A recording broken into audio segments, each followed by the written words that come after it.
Mistakes intermediates make in strength training. The first thing that we have here is more is better mentality. And this is totally wrong with strength training, and I will explain it right now. So, achieving failure and doing more than is in the plan.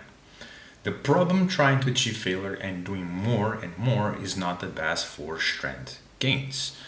Strength training is different from sports like football or basketball, where the more you kick the ball, the more you shoot free throws, the better you will get. In strength training, it's a different thing. If you do more and more, you just will end up injured, you'll fry your nervous system, and your progress will go down. Another thing is not doing what is in the plan.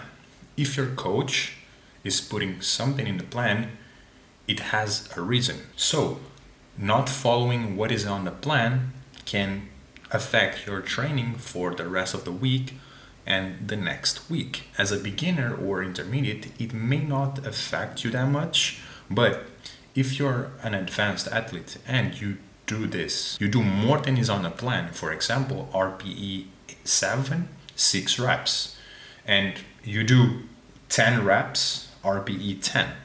This will affect your next session and even your next week of training, and this can mess up your whole plan. And this also applies to intermediates. Intermediates and beginners sometimes get excited and they do more than they should. This has happened with my clients. Sometimes they get excited, they feel strong, and they do more than they should. And the next session, and they get to a state of fatigue pretty fast. And this is not optimal for strength training. You don't want to achieve fatigue too fast. If you're getting super fatigued in the first 4 weeks of training, probably you're doing too much and something is wrong with your plan. So trying to follow your coach plan, not trying to achieve failure in every session, is something that you should avoid. For strength gains to be the best, you cannot train to failure. Actually, you rarely do it. Me, when I'm training for strength, I never achieve failure. The only time I achieve failure is when I'm doing a picking and I'm testing my 1 rep maxes. And this only happens probably once a year. In the rest of the year, I never try my 1 rep max and I never try to go to failure. But this will depend. Here, let me explain why. You will have a high rep phase. In this phase, you want to push more to the limit, RPE 7 to 10. And why? Build more work capacity, more hypertrophy, getting your body used to high intensity and correct weak links. This is more like a bodybuilding phase where you do a bit more exercises, you do more reps for these things I've mentioned, which can be beneficial later on for strength gains. By building more work capacity means that you can handle more volume, more hypertrophy, which can later transmute to more strength, getting your body used to high intensity. This will allow you to handle more volume and do more, which is important for strength training. And correct weak links. You do more reps, you do extra exercises like isolation to correct weak links. That could be triceps, biceps, lats, quads, and so on. And then you have low rep phases. In this phase, you want to be far from failure, RPE 6 to 8. And why? This is basically the strength phase. Gives CNS enough stimulus to get stronger without frying it, more volume and frequency. For you to get as strong as possible, you want to give your CNS enough stimulus that it can become stronger and adapt without frying it. If you fry your nervous system, you will affect not only your training, but other areas of your life. And I talk this because of experience. When you fry your nervous system, you will have brain fog, you will have problems sleeping, you will be irritating very easily. And this can affect other areas of your life. This is not like bodybuilding where the more you do, the more failure you achieve, probably the more muscle growth you'll have. For strength training, the goal is not to build muscle.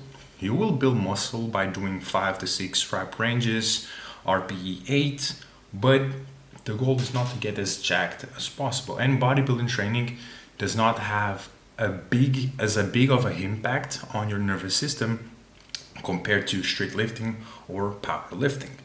And volume and frequency is important for you to get stronger. The more volume you can handle, the better it is, the stronger you will get. But this doesn't mean achieving failure. Doing more work does not mean achieving failure. Frequency, the more you do the movement, for example, you do it 3 to 4 times a week.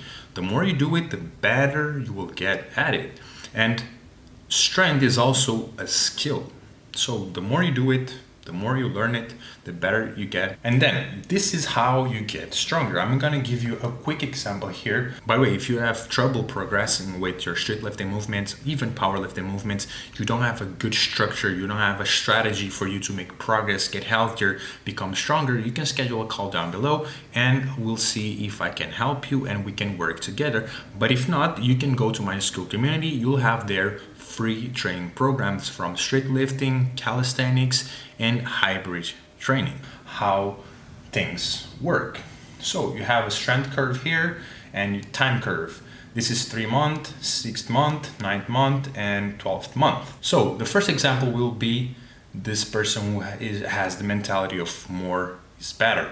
They think that doing more exercises, doing more reps, more sets is better.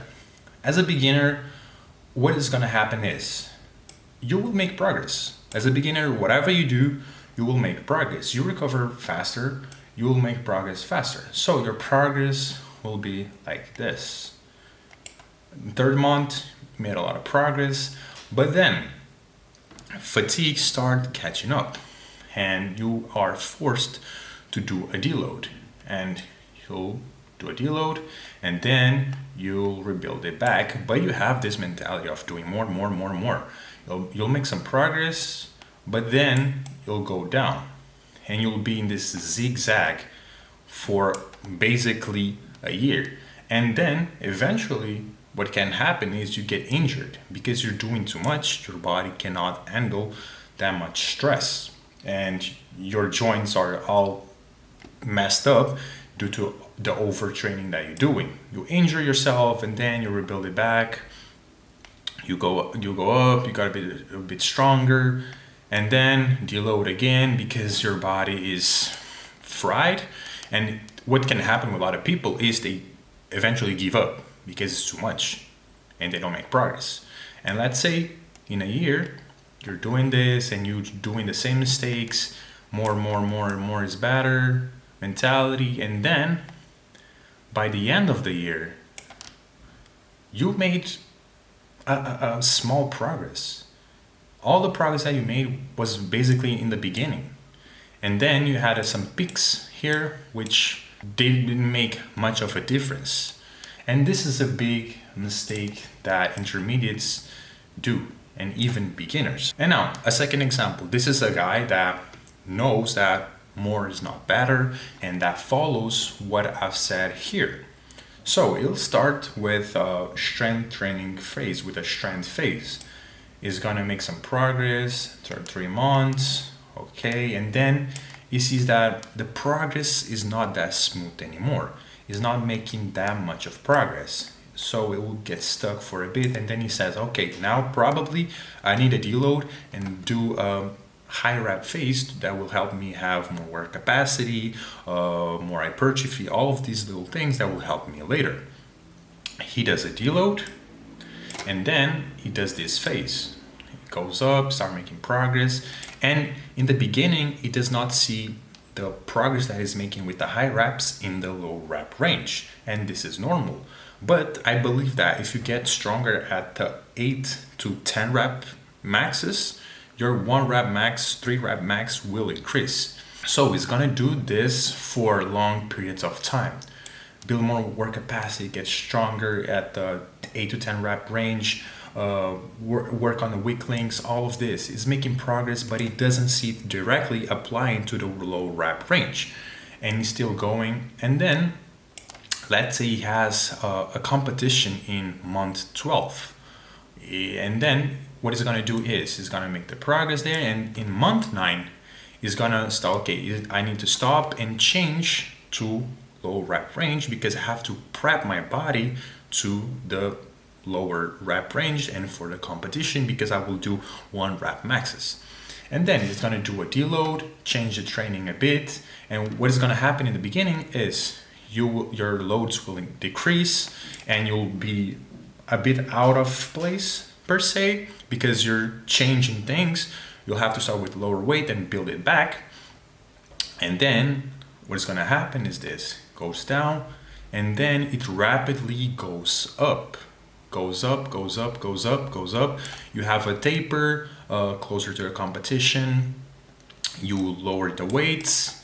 And then in the competition day, what is going to happen is this. It's going to boom, it's going to explode. Your 1 rep maxes will be crazy. And as you can see, there's a big difference between the second guy and the first guy. The second guy applied everything I said here, and the first guy had this more is better mentality, which does not work well with strength training. Another important thing is more exercises. Overcomplicating with too many exercises more is not best for strength training. It may be the opposite. For strength training, you want to be as simple as possible. You want to simplify things as much as possible. Too many exercises doesn't mean more growth or progress. Simplicity wins, complexity fails with strength training. This is something I believe. Then what you should do. First of all, you need to know your SFR goals and needs. SFR is stimulus to fatigue ratio. What are your goals? Make it clear so you can pick the best exercises for you. These exercises that you're gonna pick are basically what you're gonna do in the low rep phase and the high rep phase, mainly in the high rep phase. Usually you kind of know what are the movements that you want to get stronger at for the lower rep phases. For example, you do powerlifting, you already know what you're doing. You're doing street lifting, you already know what are the movements that you should be doing. But this applies more to a higher rep phase. You need to know the best stimulus to fatigue ratio in your case, what you need, speed training that you need, strength, technique, work capacity, weak links. You have to know these little things that will help you later on. I like to see things in the long term. And this is something that everyone should do. And this will allow you to choose the best exercises. Stimulus to fatigue ratio is kind of like this. For each point of fatigue, how much of a stimulus you can get from this exercise. An example would be dips for chest growth versus explosive pull-ups. For each point of fatigue on the dips, you get, for example, 5 points of stimulus. And clap push-ups, explosive push-ups. For each point of fatigue, you get 2 points of stimulus. So probably dips is better to grow your muscle, your pecs, than doing explosive push-ups. And then you have to see, is your speed that needs work, strength, technique, all of these things I've said. And this will help you a ton. And then power through everything. This is another mistake that beginners, even intermediates, do. The first thing is neglecting technique. Not spending time with technique. Work will cost you later on. Technique should be your main focus in the beginning. By focusing on technique, you will win in the long run. Less injuries, faster progress, even if it means dropping weight. Now, this is something that I do every single day of the week.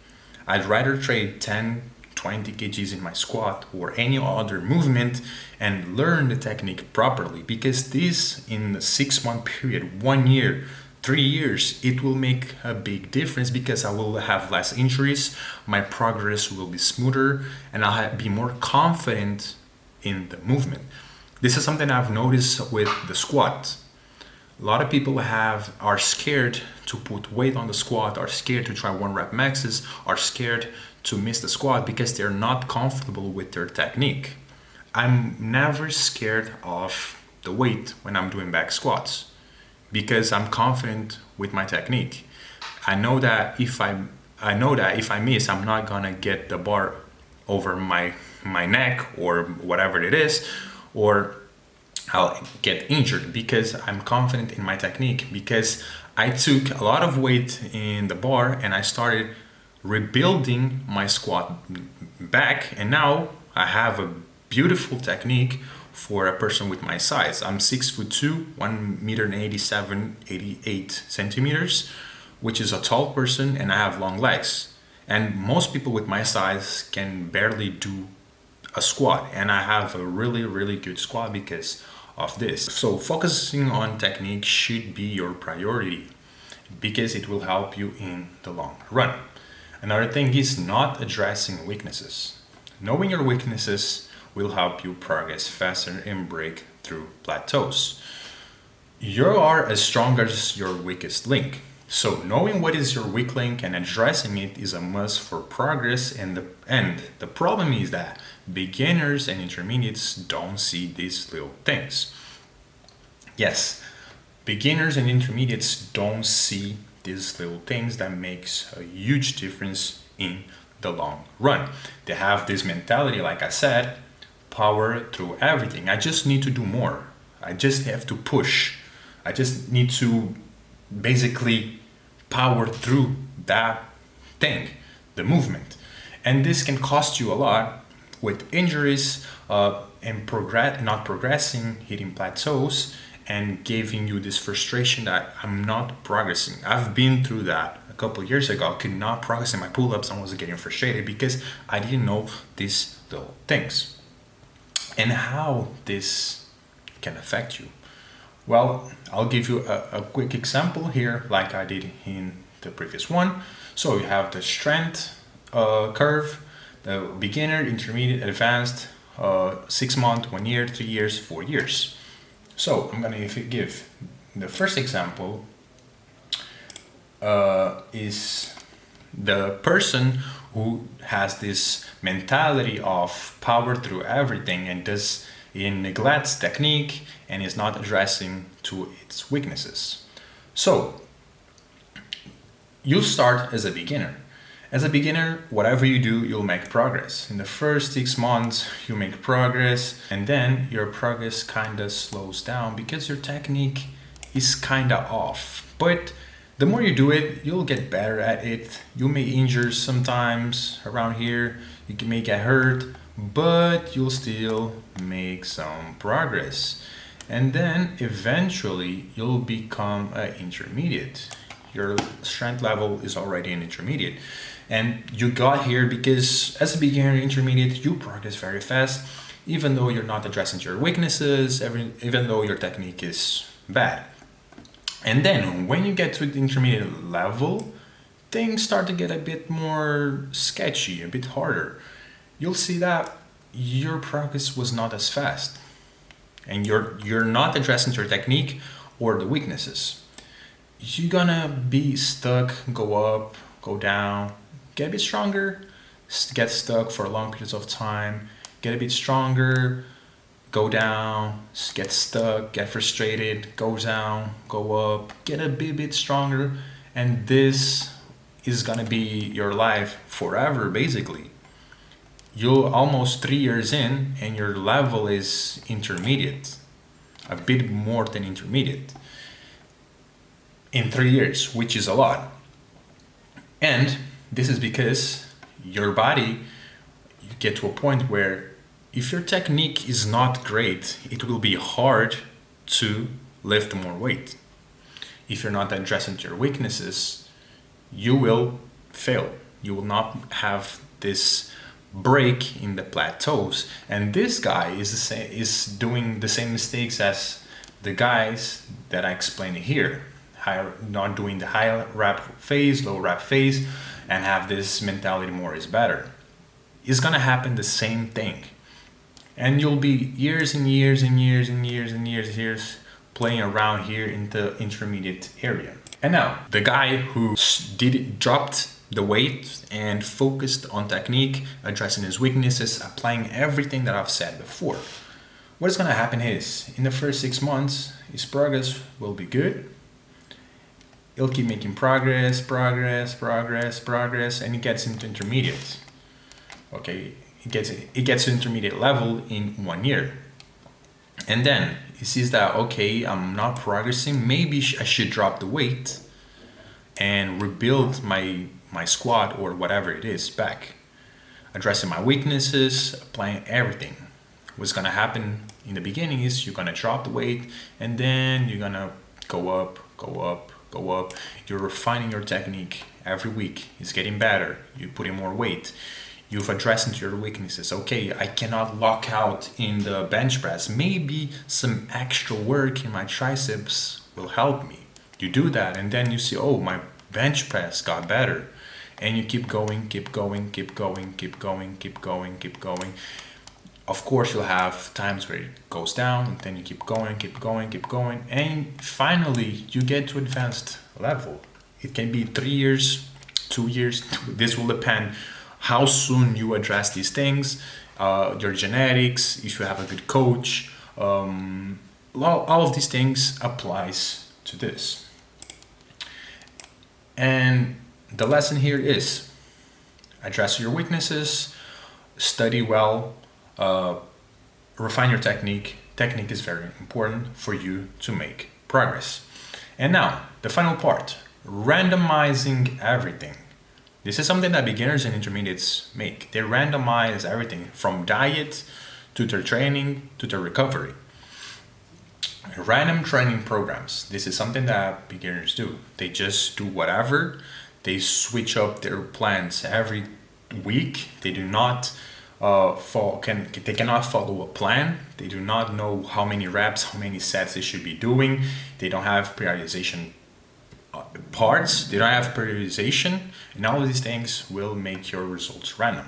Random training equals random results. Not following a plan, neglecting periodization, not knowing the reps and the load that you did and should do are a big mistake. Writing down everything you did is so important for you to make progress. How many reps, the weight, the sets, and you see next week how you can progress, what was something that you had problems and how you can fix it to progress more, and so on. And random recovery and diet, not taking recovery seriously, lack of sleep, not taking low days or deload seriously, under eating, low protein, dehydration will affect your progress. Mainly, this is a good mistake I've seen, is not taking low days or deload seriously. This is very important for you to recover and keep making progress. You should not be doing super high volume, big weights, RPE 8, 9, or whatever every session. This will fry your nervous system pretty fast and it will make you get stuck being super fatigued, and you have to lower the weight and you'll be in this snowball effect forever, not progressing because you're not taking your rest day seriously, you're not taking the deload seriously or the low day seriously.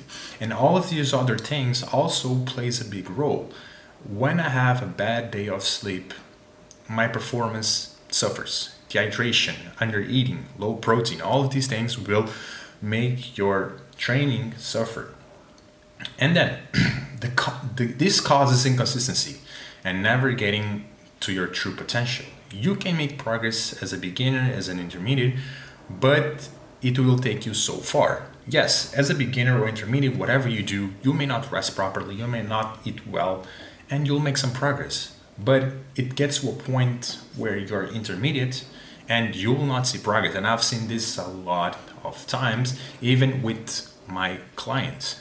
They have this problem. They tell me, I've been stuck here for 6 months, a year, and I check their plans. They don't know what they're doing. Their diet sucks.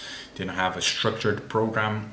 They're neglecting all these things, which does not let them progress. So guys, that was it.